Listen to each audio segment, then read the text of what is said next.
নমস্কার, আপনারা দেখছেন আরোহী নিউজ বাংলার। আপনাদের সাথে রয়েছে আমি মাম্পি। তারাপীঠে ভয়াবহ অগ্নিকাণ্ড। মন্দির সংলগ্ন একটি হোটেলে গভীর রাতে আগুন লেগে মৃত্যু হয়েছে 8 জনের। আগুনের ধোঁয়ায় হোটেলের ভেতরে আটকে পড়েন বহু পুণ্যার্থী। অভিযোগ, জরুরি বেরোনোর একটি দরজা বন্ধ ছিল। খবর পেয়ে দমকল ঘটনাস্থলে পৌঁছে আগুন নিয়ন্ত্রণে আনে। প্রাথমিকভাবে শর্ট সার্কিটের আশঙ্কা করা হলেও ঘটনার প্রকৃত কারণ খতিয়ে দেখছে পুলিশ। কি বললেন সেই হোটেল মালিকের ছেলে, শুনে নেব। প্রথমত ভোর 4:30টার সময়তে এসির যে এনসিবি আছে সেখানে শর্ট সার্কিট হয়। শর্ট সার্কিট হওয়ার জন্য ওখানে একটা এনসিবি পুড়ে আগুন জ্বলতে শুরু করে। এবার সঙ্গে সঙ্গে নাইট গার্ড ওটা দেখে, নাইট গার্ড সঙ্গে সঙ্গে আরেকটা ছেলেকে ডাকে এবং আমাদের যে এক্সটিংগুইশগুলো থাকে ফায়ারের করা, সেগুলো সমস্ত ফাটিয়ে করতে শুরু করে। ততক্ষণে ইলেকট্রিক আগুন তার করেছে। একজন যে সঙ্গে সঙ্গে মেন আমাদের যে জাম্পার আছে সেটা নামিয়ে দেয়, হোটেলের বিল্ডিংয়ে কারেন্ট কাট আউট করে দেয় এবং তার আগে কি করে, তার আগে যে আমাদের কলিং বেল আছে, মানে ফায়ারের যে কলিং বেল আছে সেটা বাজিয়ে দেয়। সেটার জন্য রুমের লোক অ্যালার্ট হয়ে যায় এবং তারা বাইরে বেরোতে শুরু করে। এর ফলে দুর্ঘটনাটা বড় হয়ে গিয়েছে কীরকম, এই ধোঁয়া ওপর দিকে উঠতে শুরু করে।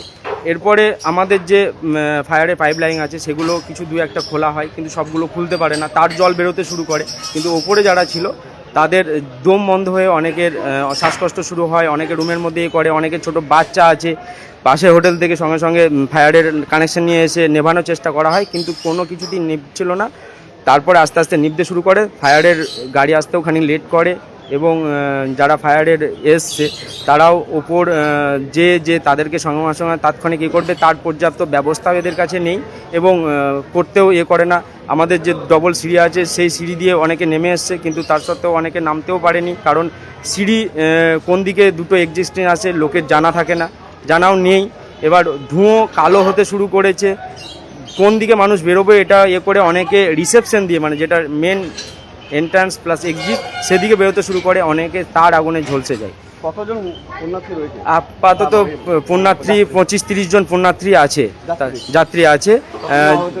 তার মধ্যে এখন পর্যন্ত 4-5 জনে আহত, 3 জন ছিল, তারপরে আরও 2 জন বেরো হয়, 5 জন মতন এখন আহত হয়েছে, যাদেরকে রামপুরহাট হসপিটালে স্থানান্তরিত করা হয়েছে। নিজে মারা গিয়েছে কিনা এখনও ঠিক বলতে পারছি না, যদি মারা যায় সেটা আস্তে আস্তে ফায়ারের অফিসাররা গিয়েছে এবং যারা কেউ আটকে আছে এখন পর্যন্ত কেউ আটকে নেই। যারা আটকে ছিল সমস্ত হয়েছে, বার করে দিয়েছি, কারণ আমাদের ডবল সিটি দিয়ে আমাদের লোক উঠে সঙ্গে সঙ্গে তাদেরকে বার করতে করে ব্যবস্থা করা হয়। এখন পর্যন্ত কেউ আটকে নাই। এবার যদি কেউ আটকে আছে, অফিসাররা যাচ্ছে, আমাদের রিসেপশনের যারা স্টাফ থাকে তারাও যাচ্ছে। আমার নাম কল্যাণ পাল, আমার রেজিস্ট্রেশন অনারে ছিলেন। ইতিমধ্যে গ্রেপ্তার করা হলো সেই হোটেলের মালিককে। আর এই ভয়াবহ ঘটনায় মৃতের সংখ্যা নিয়ে তৈরি হয়েছে নতুন উদ্বেগ। একাধিক প্রতিবেদনে এখনো পর্যন্ত 7 জনের মৃত্যুর খবর পাওয়া গিয়েছে। শ্রাবণ মাসের শেষ সোমবার তারাপীঠে পুজো দিতে এসেছিলেন বহু পুণ্যার্থী। তাদেরই অনেকে রাত কাটাচ্ছিলেন হোটেলে। বিদেশিনীতে ভোর রাতে আচমকায় আগুন, ঘুমের মধ্যেই ছড়িয়ে পড়ে আতঙ্ক। ধোঁয়ায় দমবন্ধ হয়ে পড়েন অনেকে। প্রাথমিকভাবে শর্ট সার্কিটের থেকেই আগুনের সূত্রপাত বলে অনুমান দমকলের, কিন্তু আগুনের কারণে পাশাপাশি এখনো আরো বড় প্রশ্ন উঠছে হোটেলের নিরাপত্তা ব্যবস্থা নিয়ে। অভিযোগ, হোটেলের পেছনের দিকের একটি জরুরি বেরোনোর দরজা বন্ধ ছিল, এমনকি সেই দরজা খুলতে পুলিশকে হস্তক্ষেপ করতে হয়েছে বলেও রিপোর্টে উঠে এসেছে। এই প্রসঙ্গে কি বললেন ভারপ্রাপ্ত পুলিশ, শোনাবো আপনাদের।